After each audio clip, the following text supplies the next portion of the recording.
Hi friends, ನಾನಿವತ್ತು vegetable biryani ಹೇಗೆ ಮಾಡೋದು ಅಂತ ತೋರಿಸ್ತಾ ಇದ್ದೀನಿ. ಅದರಲ್ಲೂ ನಾನು ಒಂದೆರಡು ಐಟಮನ್ನು ಡಿಫ್ರೆಂಟಾಗಿ ಹಾಕ್ತೀನಿ. ಅದು ಹೇಗೆ ಮಾಡ್ತೀನಿ ಅಂತ ನಿಮಗೆ ತೋರಿಸ್ತಿದ್ದೀನಿ. ಇದಕ್ಕೆ ಬೇಕಾಗಿರೋದು ಬಟಾಣಿ, ಕ್ಯಾರೆಟು, ಹೂಕೋಸು, ಬೀನ್ಸು, ಹಾಗೆಯೇ ಆಲೂಗೆಡ್ಡೆ, ಎಷ್ಟು ತರಕಾರಿಗಳು ಬೇಕು ಇದನ್ನೆಲ್ಲ ಕಟ್ ಮಾಡ್ಕೊಂಡು ತೊಳ್ಕೊಂಡಿದ್ದೀನಿ.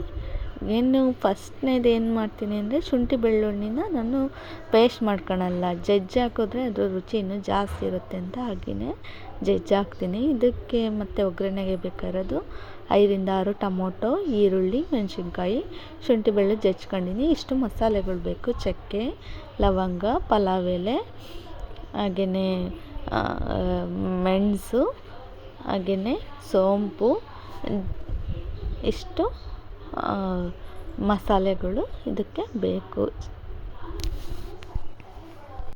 ಅದ್ರ ಜೊತೆ ಪತ್ರೆ, ಹಾಗೆಯೇ ಸೋಂಪು, ಜಾಯಿಕಾಯಿ ಪತ್ರೆನ ಹಾಕಿದ್ದೀನಿ. ಶುಂಠಿ ಬೆಳ್ಳುಳ್ಳಿನ ಹಾಕಿ ಫ್ರೈ ಮಾಡ್ಕೋಬೇಕು. ಹಾಗೆಯೇ ಮೆಣಸಿನ್ಕಾಯಿ, ಈರುಳ್ಳಿ ಎಲ್ಲದನ್ನು ಹಾಕಿ ನೀಟಾಗಿ ಫ್ರೈ ಮಾಡ್ಕೊಳ್ಳಿ.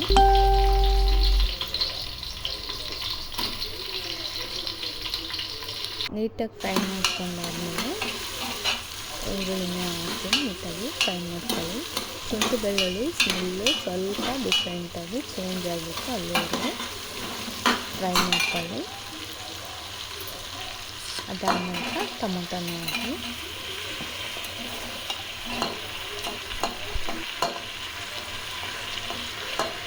ಟೊಮೊಟೊ ಹಾಕಾದ್ಮೇಲೆ ಮತ್ತೆ ಇನ್ನೊಂದ್ಸಲ ಚೆನ್ನಾಗಿ ಫ್ರೈ ಮಾಡ್ಕೊಳ್ಳಿ.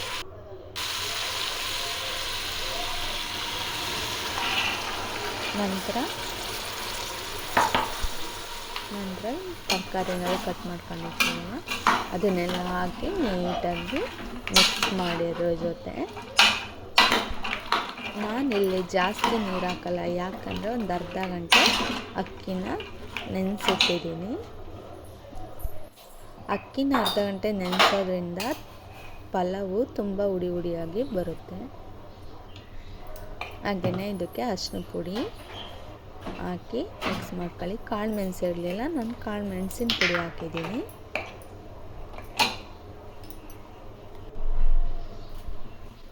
ನಾನು ಜಾಸ್ತಿ ಪಲಾವ್ ಮಾಡೋದಾದರೆ ಮೆಣಸಿನ್ಕಾಯಿ ಯೂಸ್ ಮಾಡಲ್ಲ, ಖಾರ ಪುಡಿನೇ ಜಾಸ್ತಿ ಯೂಸ್ ಮಾಡೋದು. ಖಾರ ಪುಡಿ ಯೂಸ್ ಮಾಡೋದ್ರಿಂದ ಸ್ವಲ್ಪ ಗ್ಯಾಸ್ಟ್ರಿಕ್ ಕಡಿಮೆ ಆಗುತ್ತೆ ಅನ್ನೋ ಇದಕ್ಕೆ ಖಾರ ಪುಡಿನೇ ಜಾಸ್ತಿ ಯೂಸ್ ಮಾಡ್ತೀನಿ ನಾನು. ಖಾರ ಪುಡಿ ಹಾಕಿ ಹಾಗೆಯೇ ಸ್ವಲ್ಪ ಗರಂ ಮಸಾಲೆನ ಹಾಕಿ ಫ್ರೈ ಮಾಡಿ ಚೆನ್ನಾಗಿ ಬೇಯೋ ಥರ ನೋಡ್ಕೊಳ್ಳಿ. ನಾನಿಲ್ಲಿ ಈಸ್ಟರ್ನ್ ಅವರ ಬಿರಿಯಾನಿ ಮಸಾಲೆನ ಯೂಸ್ ಮಾಡ್ತಾಯಿದ್ದೀನಿ, 5 ರೂಪಾಯಿ ಪ್ಯಾಕು.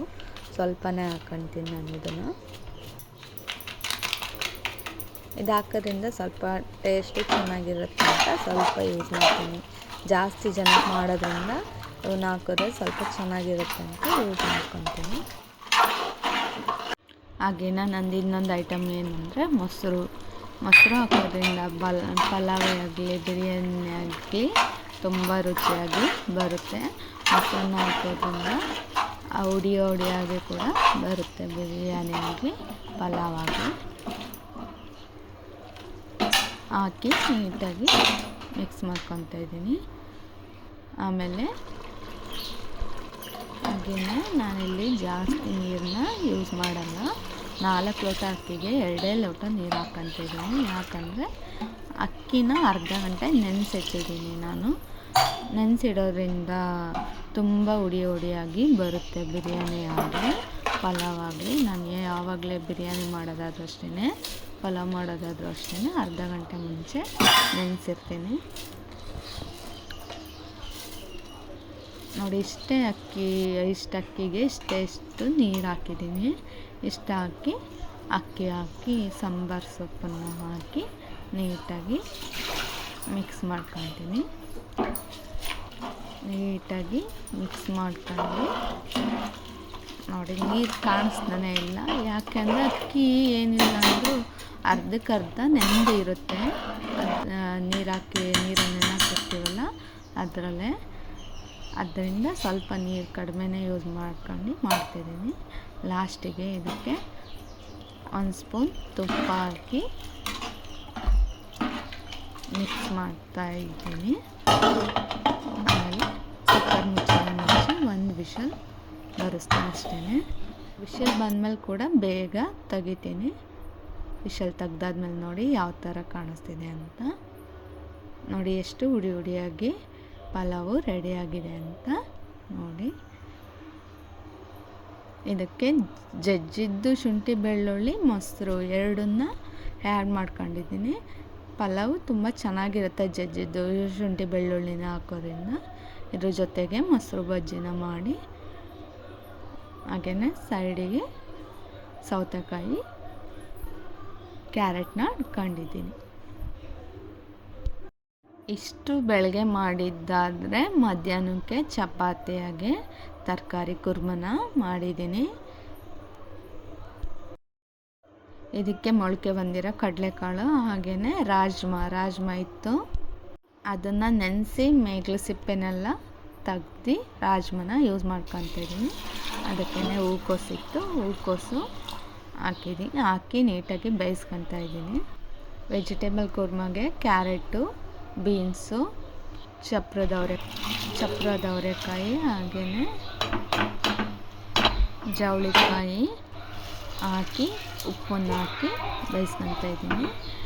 ಈ ಪಲ್ಯನ ನಮ್ಮ ಕಡೆ ಯಾವುದೇ ಹಬ್ಬದಲ್ಲಿ ದೋಸೆ ಜೊತೆಗೆ ಮಾಡ್ತಾರೆ. ಯಾವಾಗಲೂ ಯಾವ ತರಕಾರಿ ಇರುತ್ತೆ ಅದನ್ನೆಲ್ಲ ಹಾಕಿ ಈ ಪಲ್ಯನ ದೋಸೆ ಜೊತೆಗೆ ಮಾಡ್ತಾರೆ. ನಮ್ಮ ಕಡೆ ಹಬ್ಬ ಅಂದರೆ ಮೇಯ್ನ್ ಬರೋದೇ ದೋಸೆ ಪಲ್ಯ. ನಾನು 2 ಥರ ಪಲ್ಯ ಮಾಡ್ತೀನಿ. ಒಂದು ಗೊಜ್ಜಿನ ಥರ ಮಾಡ್ತೀನಿ, ಇದು ಹುಡಿ ಪಲ್ಯ. ಇದೊಂಥರ ಪಲ್ಯನ ಮಾಡೋಕ್ಕೆ ತೋರಿಸಿದ್ದೀನಿ ನೋಡಿದ್ರಿ ಅಂತ. ಒಂದು ಬಾಣಲಿನ ಇಟ್ಕೊಂಡು ಸ್ವಲ್ಪ ಸಾಸಿವೆ ಕರಿಮೆಣಸನ್ನು ಹಾಕೊಂಡು ಫ್ರೈ ಮಾಡ್ತೀನಿ. ಅದು ಸಿಡ್ದಾದ್ಮೇಲೆ ಈರುಳ್ಳಿ ಹಾಕಿ ನಾನು ಇದಕ್ಕೆ ಒಗ್ಗರಣೆಗೆ ಅಷ್ಟೇ ಒಂದು ದಪ್ಪದ ಈರುಳ್ಳಿ ಹಾಕ್ಕೊಂಡಿದ್ದೀನಿ. ಹಾಗೆಯೇ ಇದನ್ನು ನೀಟಾಗಿ ಸ್ವಲ್ಪ ಕಂದು ಬಣ್ಣ ಬರೋ ಥರ ಫ್ರೈ ಮಾಡ್ಕೊಂಡು ಈರುಳ್ಳಿನ ಫ್ರೈ ಮಾಡ್ಕೊಂಡಾದ್ಮೇಲೆ ಇದಕ್ಕೆ 1 ಸ್ಪೂನು ಶುಂಠಿ ಬೆಳ್ಳುಳ್ಳಿ ಪೇಸ್ಟನ್ನು ಹಾಕಿ, ಶುಂಠಿ ಬೆಳ್ಳುಳ್ಳಿ ಪೇಸ್ಟಿಗೆ ನಾನು ಚಕ್ಕೆ ಹಾಗೆಯೇ ಲವಂಗ ಮೆಣಸು ಎಲ್ಲ ಹಾಕಿದ್ದೀನಿ. ಹಂಗಾಗಿ ಇದಕ್ಕೆ ಮಸಾಲೆ ಐಟಮ್ ಯಾವುದನ್ನು ಹಾಕ್ತಿಲ್ಲ. ಹಾಕಿದ್ರೆ ಜಾಸ್ತಿ ಆಗುತ್ತೆ ಅನ್ನೋ ಇದಕ್ಕೆ ಯಾವುದನ್ನು ಹಾಕ್ತೀನಿ, ಅದರಲ್ಲೇ ಇರುತ್ತಲ್ಲ ಅಂತ ಅದನ್ನು ಮಾಡ್ತಿದ್ದೀನಿ. ಆಮೇಲೆ ಕಟ್ ಮಾಡ್ಕೊಂಡಿದ್ದೆ ಟೊಮೊಟೊನ ಹಾಕ್ಕೊಂಡು ಚೆನ್ನಾಗಿ ಫ್ರೈ ಮಾಡ್ತೀನಿ.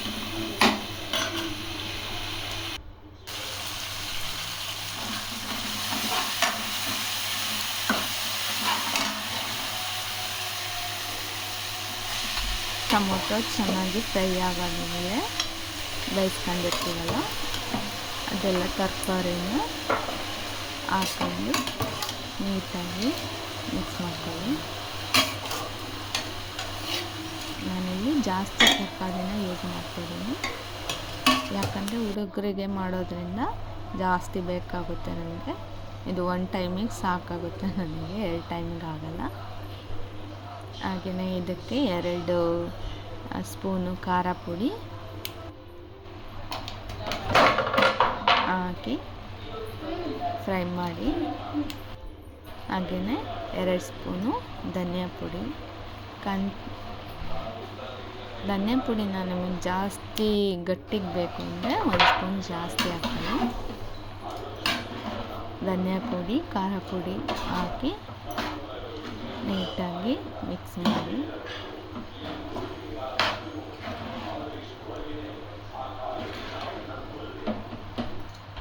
ನಾನಿಲ್ಲಿ ಮನೆಯಲ್ಲೇ ಧನಿಯಾ ಪುಡಿ ಮಾಡೋದ್ರಿಂದ ಅಚ್ಚ ಧನಿಯಾ ಪುಡಿ ಅಲ್ಲ, ಇದು ಮಸಾಲ ಧನಿಯಾ ಪುಡಿ.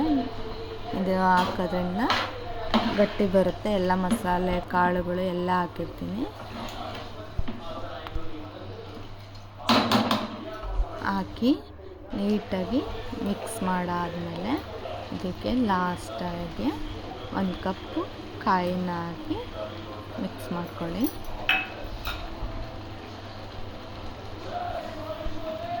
ಕಾಯಿ ಹಾಗೆಯೇ ಸಾಂಬಾರು ಸೊಪ್ಪನ್ನು ಹಾಕಿ ನೀಟಾಗಿ ಮಿಕ್ಸ್ ಮಾಡಿಕೊಂಡ್ರೆ ತರಕಾರಿ ಕುರ್ಮಾ ತುಪ್ಪ ತರಕಾರಿ ಪಲ್ಯ ರೆಡಿ ಆಗುತ್ತೆ. ನೀಟಾಗಿ ಮಿಕ್ಸ್ ಮಾಡಿ ಇದನ್ನು ಚೆನ್ನಾಗಿ ಕುದಿಸ್ಕೊಂಡಾದ್ಮೇಲೆ ತರಕಾರಿ ಕುರ್ಮ ರೆಡಿ ಆಗುತ್ತೆ. ಇದರಲ್ಲಿ ಜಾಸ್ತಿ ಗೊಜ್ಜು ಸಿಗಲ್ಲ. ಅದೇ ದೋಸೆಗೆ ಚಪಾತಿಗೆ ರೊಟ್ಟಿಗೆ ತುಂಬ ಚೆನ್ನಾಗಿರುತ್ತೆ. ಗೊಜ್ಜಿನ ಪಲ್ಯ ಬೇಕು ಅಂದರೆ ಮಸಾಲೆನ ರುಬ್ಕೊಂಡು ಮಾಡಿದ್ರೆ ಗೊಜ್ಜು ಜಾಸ್ತಿ ಸಿಗುತ್ತೆ. ಅದನ್ನು ವೀಡಿಯೋ ಮಾಡಿ ಹಾಕಿದ್ದೀನಿ ನೋಡಿ ಬೇಕಾದರೆ. ಇದು ಗೊಜ್ಜಿನ ಥರ ಪಲ್ಯ ಅಲ್ಲ, ಹುಡಿ ಆಗಿರುತ್ತೆ ಸ್ವಲ್ಪ.